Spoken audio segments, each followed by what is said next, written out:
Waktu sudah tak lagi terhitung. Ribuan tahun dalam putaran kehidupan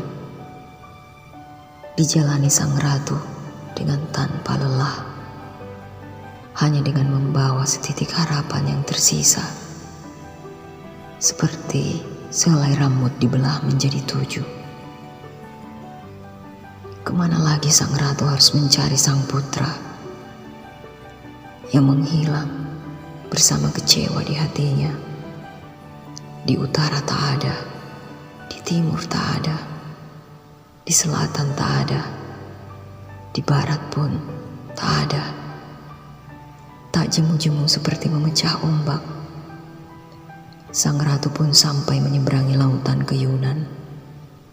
Namun tetap saja yang dicari tak ada di sana. Sang ratu pun merintih sendiri di kegelapan. Berderailah air mata kepedihan. Tangisan darah pun membanjiri lautan malam. Sampai matanya putih karena memandang. Tak tega melihat penderitaan sang ratu. Sang bayu pun membawakan sajak-sajak kerinduan sang ratu ke segenap ruang dan waktu.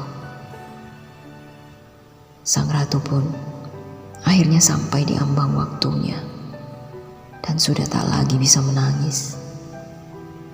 Senyumnya pun telah lama hilang dan menjadi beku. Apalagi saat dunia mengenang kejayaan juga kemuliaannya di masa lalu.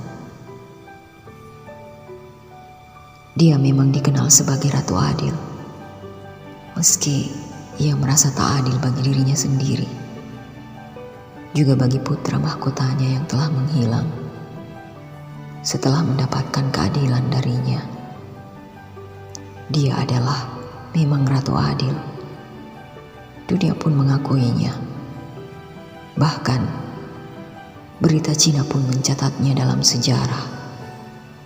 Tapi adilkah ia menurut Sang Maha Adil?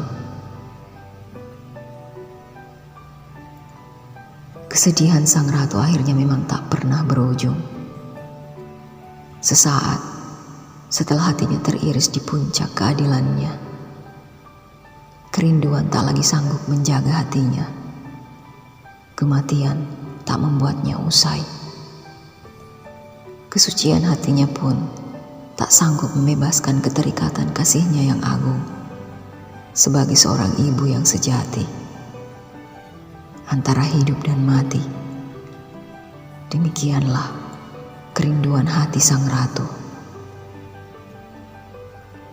Sang ratu pun terus memutari siklus kehidupan yang tak berujung, mencari sang putra yang telah menghilang bersama kecewa di hatinya.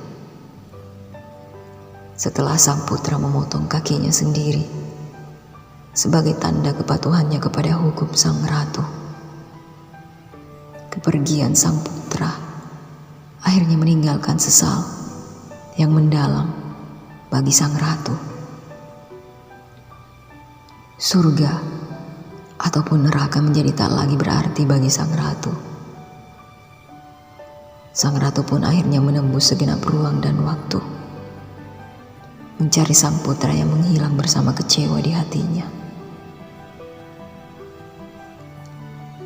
Sang ratu juga sampai menembus alam hakikat antara ada dan tiada. Namun, tetap saja yang dicari tak ada di sana. Sang ratu kembali mencari dan terus mencari. Karena baginya, sejuta bintang di langit tak akan ada yang bisa menggantikan satu bintangnya. Antara hidup dan mati, demikianlah kerinduan hati sang ratu. Ia memang sosok ratu yang kuat, dicintai seluruh rakyatnya, teguh pendirian, dan rela berkorban. Ia memang sosok ratu yang kuat, dicintai seluruh rakyatnya. teguh pendirian, dan rela berkorban demi keadilan yang dianutnya. Namun demikian, ia juga tetap sosok ibu yang lembut dan rapuh ditinggalkan sang putra. Kerajaannya memang layak bersinar terang pada masanya,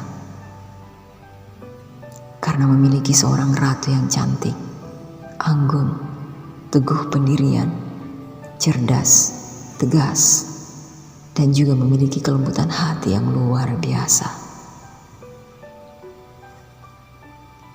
Kembali menyusuri sang waktu, mencari sang putra yang menghilang, mencari dan terus mencari, bersama kenangan nyidam buah kecapi yang manis asam harum segar saat mengandung sang putra.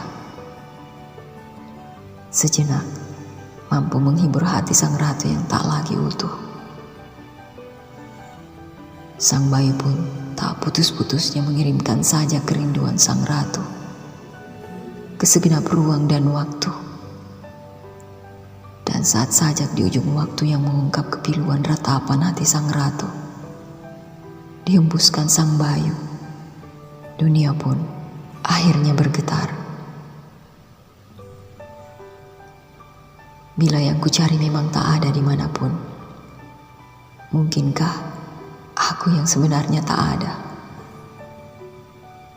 Kini sang ratu benar-benar tepat di ujung waktu dan akan kembali beranjak menuju putaran kehidupan berikutnya,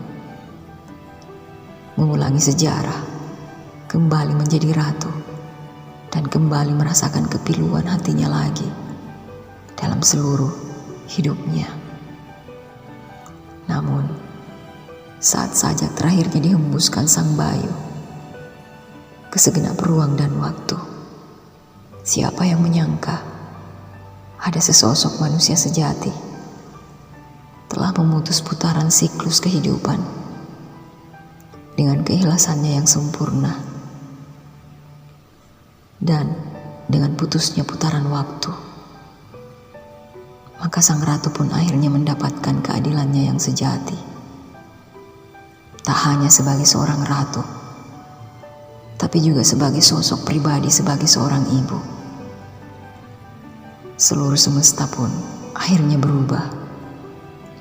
Dunia baru dan cakrawala baru datang membawa damai bagi seluruh makhluk. Tak ada lagi keterikatan dan kisah yang berulang. Semua lebur dalam keikhlasan manusia sejati. Tapi siapakah manusia sejati itu? Tak ada satupun yang mengenal sosoknya. Tak juga bintang di langit kecuali sang ratu yang tiba-tiba merasakan jiwanya bergetar bahagia. Hanya sang ratu saja yang ternyata mampu mengenali ketulusan hati sosok itu. Meski tak bisa melihatnya, akhirnya sang ratu pun tersenyum untuk yang pertama setelah ribuan tahun kehilangan senyumnya. Adalah berkah dan anugerah dari Sang Maha Adil. Kerinduan hati sang ratu akhirnya lebur dalam keikhlasan yang sempurna.